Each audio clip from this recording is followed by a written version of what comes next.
damos la bienvenida a los y las integrantes del Secretariado Nacional, a los y las secretarias generales hoy presentes, a nuestros invitados e invitadas, a los y las compañeras de distintas organizaciones e instituciones que están con nosotras. Un saludo a los y las trabajadoras bancarias de las 53 seccionales del país que podrán ser parte a la distancia de esta actividad preparada por la Secretaría de Derechos Humanos y Igualdad de la Asociación Bancaria y la Seccional Buenos Aires para conmemoración del 10 de diciembre, Día Internacional de los Derechos Humanos y Día de la Restauración de la Democracia. Dos fechas de interpelación directa al tiempo político que estamos viviendo. En este día tendremos la oportunidad de inaugurar una modalidad de entrevista a expertos en los temas que nos preocupan para poder pensar juntos sobre los alcances de las retóricas de la violencia política y discursos de odio en el marco de banalizaciones y negacionismos que lesionan a los derechos humanos. Desde el deber de memoria y para realizar todos los ejercicios necesarios para volver a fortalecer una democracia con inclusión, con justicia social, con respeto y defensa y respeto a los derechos humanos, vamos a escuchar a nuestro secretario general nacional, Sergio Omar Palazzo, quien se encuentra junto a la secretaria nacional de Derechos Humanos, Género e Igualdad, la compañera Claudia Ormachea, acompañada por la secretaria general de la Asociación Bancaria Seccional Buenos Aires, Alejandra Stuck, y el prosecretario de Derechos Humanos, Género e Igualdad, mi compañero Francisco Muratore.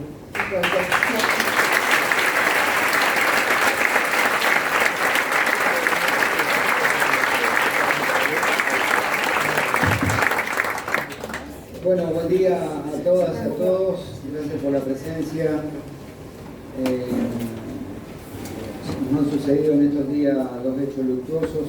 Antes de ayer falleció nuestro ex secretario general, el compañero Zanola. Ayer falleció el compañero y querido compañero Héctor Recalde. Yo pediría que empecemos con un minuto de silencio en su memoria.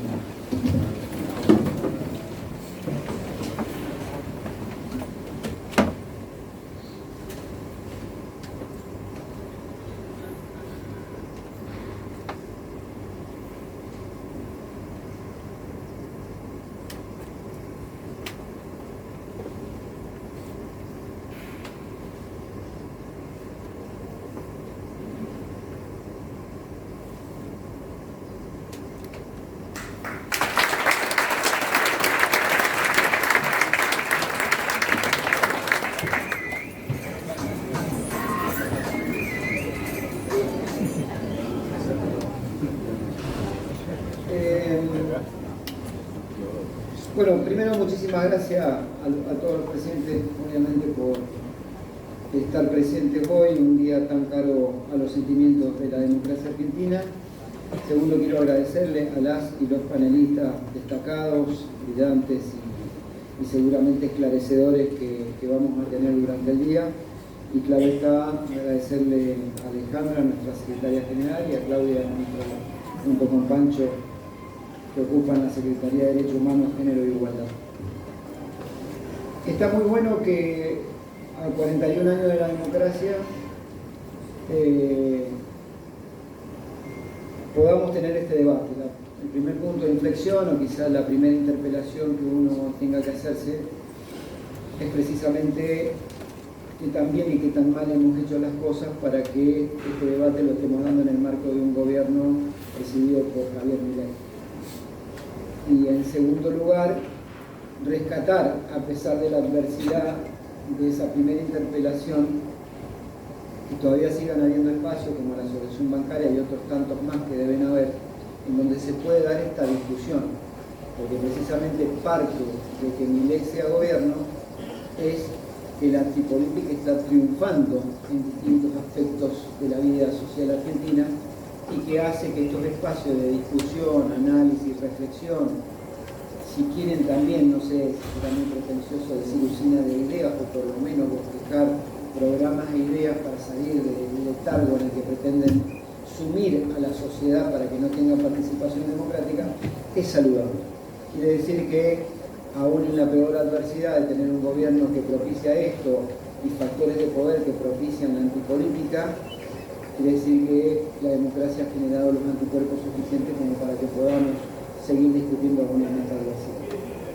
Son 41 años de democracia y creo que de la ola de derecha que ha estado circulando el último tiempo en el mundo, a nosotros nos tocó la más delirante de todas las derechas del mundo, ¿no? Del planeta. Porque no solamente una derecha ideologizada, una derecha en extremo cultora de los principios de la libertad de mercado como resolución de los conflictos de una sociedad, sino que además el nivel de delirio que tienen, a veces místico, a veces esotérico, a veces ideológico, y otras, siempre plagado de odio desde la clase dominante hacia los sectores populares, hace que esta sea la derecha más delirante que uno puede imaginarse. En ese contexto quiero poner estos 41 años de democracia, quiero poner estas breves palabras de apertura. Fíjense que uno, cuando debería refrescar estos 41 años de democracia, es decir, hasta aquí llegamos y por qué nos pasa esto, debería hacer una interpretación, al menos de esos 41 años, como fueron los procesos democráticos en la región, inclusive no solo en la región, hay que extenderse un poquito más. Los procesos democráticos en el inicio de los 2000, si se quiere, fueron procesos de duración entre 8 y 12 años. Brasil, con Lula y con Dilma, Correa en Ecuador, Evo en Bolivia, Néstor y Cristina en la Argentina, los propios presidentes estadounidenses, que generalmente han tenido 2 mandatos, salvo el caso de Nixon. Pero de un tiempo a esta parte, los mandatos se acortaron porque se acortó la paciencia de la gente. Y a veces nosotros tendemos a decir, se pintó de derecha el mundo, se pintó de rojo el mundo, y no es tan así. A lo mejor es la insatisfacción democrática de vastos sectores de la sociedad que hacen que la dinámica de los cambios sea más rápido a partir de esa insatisfacción democrática que tienen, porque no le ha resuelto la democracia en la totalidad o en la mayor parte de los problemas que la sociedad ha venido presentando. Ahora bien, uno podría quedarse con la facilidad de ese discurso y decir, bueno, es un problema de insatisfacción democrática que los gobiernos democráticos no han sabido resolver. Pero profundicemos y analicemos por qué no se resuelven esos problemas. Y esto tiene que ver con la acumulación de riqueza y de poder que tiene el establishment en los distintos lugares del mundo. Fíjense que hasta en lugares como Estados Unidos, que creo que salvo Richard Nixon, todos los demás presidentes tuvieron 2 mandatos, hasta Donald Trump perdió en 4 años. Quiere decir que los factores de poder juegan un papel importante y condicionan las democracias en cualquier lugar del mundo. La terminan condicionando. Y personas a las que nadie votó y que su voto vale 1 como el de cualquiera de nosotros, terminan decidiendo la forma de gobierno y terminan decidiendo hacia dónde son los rumbos políticos que tiene que tomar un gobierno, aun cuando la sociedad, con su expresión popular en un acto electoral, decidió que el camino era para otro lado. El condicionamiento es tal desde los poderes económicos hacia los poderes políticos que hace insostenible que la democracia sea efectiva si es que no está acompañado con un gran proceso de apoyo popular hacia los gobiernos nacionales y populares cuando ganan una elección. Cuando ellos ganan una elección es muy básico todo, por más que parezca complejo y sofisticado. Es una transferencia de recursos de los sectores de las clases medias y de los sectores menos pudientes hacia los sectores del gran capital. Y uno lo ve cuando terminan esos gobiernos, cómo quedó la composición de la distribución de la riqueza, y cada vez que ellos pasan, termina acrecentado ese poder del capital por sobre el poder de las clases medias y las clases bajas. Y a su vez, es muy claro, a diferencia de nosotros, que nos vamos preocupando por cada uno de los sectores y a veces no tomamos las medidas suficientes porque tal cosa puede alterar tal cuestión, tal cosa puede alterar una parte del mercado que puede ser perjudicial para el empleo. Bueno, ellos lo tienen muy claro. Ellos vienen en función de sus principios ideológicos y en función del requerimiento de sus mandantes o de la proclama histórica de sus mandantes, que son la clase reaccionaria más grande de la Argentina históricamente, a cumplir ese cometido y no les importa absolutamente nada. No les importa absolutamente nada. Nosotros tenemos otro reparto. Si está bien o está mal, será un debate que no tendremos que dar los sectores nacionales y populares para cuando nos toque nuevamente ser gobierno, si nosotros también tenemos que apretar a fondo el pie en el acelerador y decir, bueno, miren muchachos, la distribución de la riqueza, si no entra por la buena, entrará por la mala, porque una sociedad y un continente tan desigual como el que vivimos nosotros no puede seguir siendo el sostenimiento de 10 personas que viven muy bien en el mundo y que luego todavía el resto de la sociedad la considera buena gente porque dice que filántropos que son. Acaban de donar 10 computadoras a una escuela rural.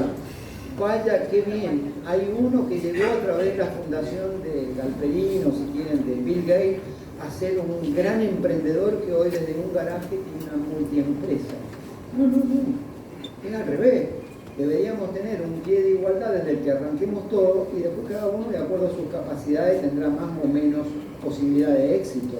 Pero no podemos recostarnos sobre la filantropía de aquellos que primero hicieron una acumulación para que el resto no tenga ese pie de igualdad desde el que arranca. En ese marco es que hoy estamos en Argentina conmemorando estos 41 años de democracia. Ya no les alcanzó con la acumulación de riquezas y de poder para condicionar los gobiernos democráticos, sino que dieron un paso adelante, que es parte de lo que ustedes hoy van a discutir y analizar, que tiene que ver con los discursos de odio, porque ya no solo se trata de conducir, sino de que haya un nivel de odio de la sociedad hacia los sectores populares que le haga imposible inclusive volver en un proceso electoral a ser gobierno y si lo fuera, terminar absolutamente condicionado, no solo por el establishment, sino también por la sociedad y por la política. Yo sé que no es tema del debate hoy, y quizás me estoy metiendo en un quilombo bárbaro, por decir lo que voy a decir, pero yo nunca estuve, por ejemplo, de acuerdo con las PASO, porque a mí me parece una intromisión de otros actores dentro del espacio político que yo quiero elegir a quién me conduce. Entonces, si yo tengo, qué sé yo, a Cristina Schiaretti para definir una PASO y gente que no tiene nada que ver con mi pensamiento termina diciendo que Schiaretti es mi candidato. No es así. Yo lo vengo diciendo hace tiempo. Está bien, cuando venga la discusión la daré dentro del blog, la daré en el espacio y obviamente resolveré acompañar lo que decida el grueso y la mayoría de lo que políticamente convenga. Pero esas discusiones que han debilitado a los partidos políticos y que hacen que haya una fragmentación fenomenal de los sectores nacionales y populares, hace que del otro lado se genere una hegemonía ideologizada por más que vayan cambiando de nombres o vayan cambiando de partidos. Porque en el fondo la derecha es la derecha y a la hora de sumar los votos en el Congreso se suman los del PRO, los de gran parte del radicalismo, se suman los de la Libertad Avanza y ellos han logrado esa hegemonía. Yo suelo recomendar un libro que es de Wendy Brown que se llama El pueblo sin atributos, la secreta revolución del neoliberalismo, el copete de subtítulos, donde hace un ensayo político respecto a cómo le ha ido costando en este tiempo a los sectores que antes eran liberales en materia política y en materia económica, cómo se han convertido en lo que era centro derecha y liberales, hoy son la derecha y neoliberales. Y si uno lo mira en el espectro de lo que es Europa, inclusive hasta con componentes xenófobos muy fuertes, es decir, los pobres que ellos acumulan en los otros países después los rechazan cuando quieren entrar en los de ellos. Y cómo a los sectores de socialdemocracia, de estado de bienestar, su versión vernácula en Argentina de justicia social, cómo corriéndonos por izquierda cada vez nos fragmentamos más.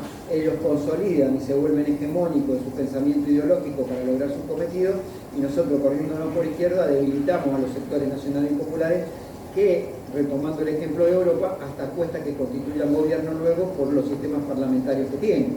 Entonces tienen que terminar arreglando o con sectores de extrema o con sectores de derecha que le condicionan la parte económica o alguna otra cuestión vinculada generalmente en estos tiempos al medio ambiente. Entonces digo, los tipos han logrado penetrar en los partidos políticos, en los sistemas políticos y han logrado fragmentar a los sectores nacionales y populares. A partir de ahí dieron el otro paso, que es el odio, generar los discursos de odio en la sociedad. Y el odio no solo es el maltrato que genera un presidente de la nación con las barbaridades que dice. El odio político tiene que ver con las gestualidades, tiene que ver con el idioma y el léxico, tiene que ver con las acciones, que culmina, sí, con las agresiones físicas y hasta con un intento de magnicidio como fue Cristina Fernández. Cuando digo gestualidades, es la gestualidad de decirle, por ejemplo, a un jubilado a quien no le diste 17.000 pesos más para que pudiera comprar un día más de alimentos para sobrevivir, y después la gestualidad es: y si venís a la calle te pego, te lastimo, te golpeo, y no tengo ningún prurito en hacerme cargo que te lastimé, te golpeé, te dejé hambreado y sin posibilidad de reacción ni organización. Esa es la gestualidad que se da. El léxico, claro que tiene que ver. Un presidente que insiste que los legisladores y los actores de poder son todos ensobrados, ratas miserables, coimeros, bueno, la barbaridad que ha dicho de todo el mundo y en todos los aspectos. Bueno, eso va generando en un sector de la sociedad un determinado pensamiento que del insulto se pasa a la acción, que es la agresión física. Miren, si hay algo que potenció estas pequeñas comunidades de odio fue la pandemia, porque permitió que todo aquel que antes se expresaba en la calle, se expresaba en un partido político, en una organización sindical, en una organización intermedia, lo hiciera a través del anonimato de las redes.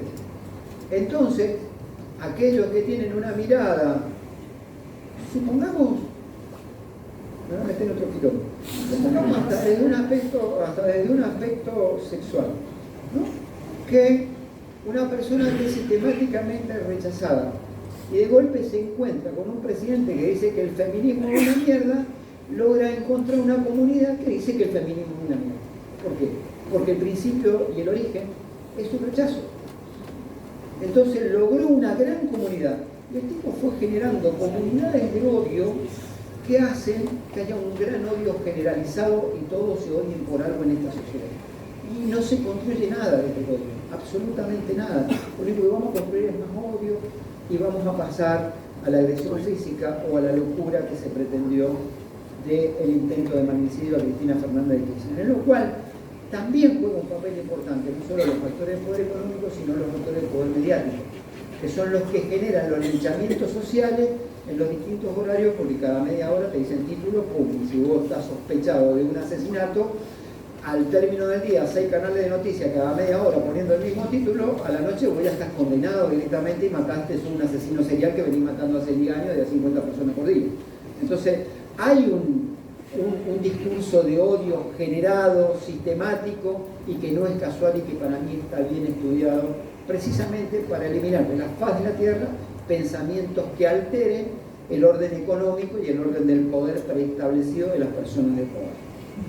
Quizás me estoy yendo acá, pero está linda la charla. Dentro de eso juega un papel preponderante la estigmatización de los actores sociales. Y todo aquel que busque oponerse a este tipo de políticas, todo aquel que trate de desnudar esta realidad, como yo lo hago acá y lo puedo hacer en 200 lugares distintos, seguramente voy a pagar las consecuencias como cualquiera de ustedes la va a pagar cuando lo dice, porque lo que van a buscar es estigmatizar al que está tratando de instalar el debate de lo que nos está pasando respecto a esta situación. Esa estigmatización hace que juegue un partido importante a alguien que tampoco lo elige la sociedad. En todo caso lo eligen los representantes de las provincias en el Senado, que son los jueces, ¿no? Y creo que Cristina el otro día dio una definición fantástica cuando dijo los coquitos de Comodoro Pi. Porque esos tiran, y tiran todos los días, y tiran sobre la sociedad, y tiran cuando te levantan, cuando te dicen no sigue vigente una cautelar que determinó que, o no sigue vigente un decreto que determinó que la telefonía celular, la TV por cable y los servicios públicos eran servicios esenciales, como fue el decreto que sacó Alberto y lo bajó la justicia. Lo determina cuando hay una ley de medios que tiende a democratizar los medios y resulta que esa ley de medios es obstruida por una cautelar que dura 4 o 5 años, cambia el gobierno, viene Macri, te saca un decreto y te dice la ley de medios no existe más, y dice, está bárbaro, con un decreto está todo bien. Es decir, juegan papeles preponderantes los actores de poder. Por eso, nosotros debemos ir construyendo conciencia colectiva para que cuando nos toque ser gobierno de vuelta, el acompañamiento popular no se quede en la discusión interna ni se quede en las discusiones no banales, pero sí las discusiones de tensiones internas por algún tema, porque lo que hay que defender es un sistema que está siendo atacado, que es un sistema político tal y como lo hemos conocido toda la vida, donde la política importa y donde la política es un eje fundamental de la resolución de los conflictos de la sociedad y no en un mercado. Entonces me parece que por ahí iría. Ellos, en la cúspide de todo ese proyecto que tienen de violencia, discursos de odio, generación de políticas antipopulares, lo confluyen o lo concluyen, mejor dicho, con su política de negacionismo.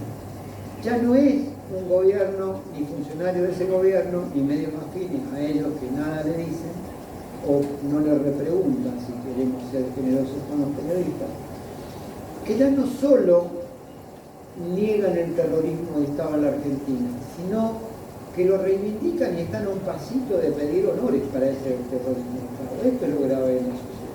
Y que la sociedad no tenga una capacidad de reacción ante esto. Que vayan legisladores utilizando medios del Congreso de la Nación, por más que sea un tráfico, un auto, lo que sea, habilitados por la Cámara, o por el presidente, el administrador de la Cámara, para visitar a genocidas que lo que entregaban era un proyecto de impunidad respecto a sus crímenes de lesa humanidad, porque quedó acreditado que lo que le entregaron fue un proyecto precisamente para blanquear su responsabilidad en delitos de lesa humanidad. Miren, hay una gran discusión que se está dando, ustedes habrán visto en estos últimos días, que tuvo que ver con esto de ficha limpia, ¿no? Sí. El único delito por el cual no se puede ser candidato y que fue modificado y se agarran de eso para decir, bueno, los delitos también de corrupción, no puede ser candidato, es porque hubo una modificación que a los condenados por delitos de lesa humanidad no podían ser candidato aún no teniendo una sentencia de la Corte. Algo absolutamente lógico que pasaría en cualquier país normal que se precie de defender los derechos humanos. Entonces ellos se toman de esa modificación que fue hecha durante el gobierno, no sé si de Néstor o de Cristina, para decir, bueno, vamos a englobar estos delitos. ¿Nosotros qué decimos en esto? Primero un principio, y es que todos pueden ser candidatos mientras no esté una condena terminado todo el proceso judicial. Mientras todo el proceso judicial no esté terminado, porque hay un principio de inocencia que hay que preservar, que es constitucional. Y segundo, toda vez que esté confirmado todo, ¿por qué nos vamos a limitar solamente a los delitos de corrupción o vinculación con el Estado? ¿Por qué no incorporamos, como tiene el dictamen nuestro, delitos de narcotráfico, de trata? Y yo le agregaría uno más, del cual soy coautor de un proyecto que se presentó, que obviamente salió con dictamen en el gobierno nuestro, pero no se trató en la Cámara y seguramente con las mayorías que hay ahora no se tratará, que es que el negacionismo sea impedimento de que alguien ocupe un cargo electivo. No puede haber una sociedad que permita ser representado por quienes ya la justicia ha determinado con sentencias firmes que cometieron delitos de lesa humanidad y atrocidades al límite de haber apropiado bebés nacidos durante la detención y luego desaparición de compañeras nuestras en los centros clandestinos. En estos 41 años de democracia, yo lo que quisiera poner en valor y en significación es que todavía tenemos espacio donde podamos discutir, y es parte de esos anticuerpos que ha formado la democracia para evitar que los sectores de derecha de pensamiento negacionista se apropien definitivamente de los derechos humanos, de la democracia y del destino del pueblo argentino. Depende de nosotros. Muchas gracias.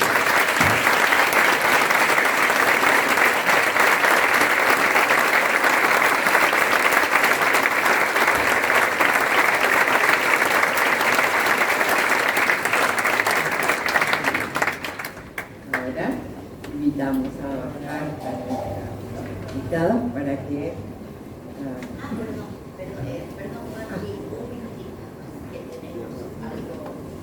como ven, me está tirando Claudia.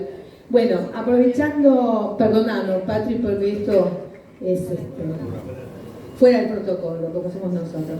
Aprovechando este escenario, este día, y justamente un día tan importante como es el 10 de diciembre, conmemorando los derechos humanos y para nosotros los 41 años de democracia, Hace una semana estuvimos en UNI con muchos compañeros y compañeras de acá, representando a nuestro sindicato, y UNI, la internacional que nosotros estamos afiliada, ha dado a cada sindicato argentino un premio muy importante que se llama Libre de Temor, justamente por estar resistiendo y enfrentando este gobierno de Milei. Y bueno, como nuestro compañero tuvo que volver rápidamente para hacerse cargo de la cuestión legislativa, nos pareció, nos tomamos el atrevimiento de dárselo acá enfrente de todos nuestros compañeros y compañeras.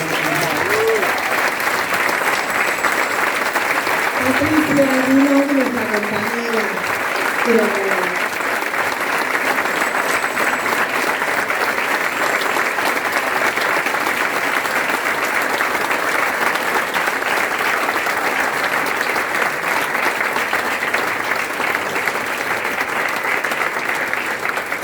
Bueno, me olvidé comentar también, por el mero motivo, nosotros terminamos el mandato como presidente de Uniamérica Finanzas, por el cual también hay una distinción que me entregaron los compañeros y compañeras bancarias del resto del continente. Éramos 13 países presentes en ese momento. Y siempre rescato lo mismo, no son honores personales, son colectivos. Esto es una organización y uno es un bancario más, con responsabilidad especial en un momento determinado de la historia de esta organización, y trata de hacerlo honestamente y transparentemente de la mejor forma para que cada bancario y bancaria se sienta representado, y en ese sentido es que lo recibo. Y también obviamente les pido disculpas, pero quiero asistir a la última hora del velatorio de Héctor Recalde, que es en el Congreso de este momento. Muchísimas gracias.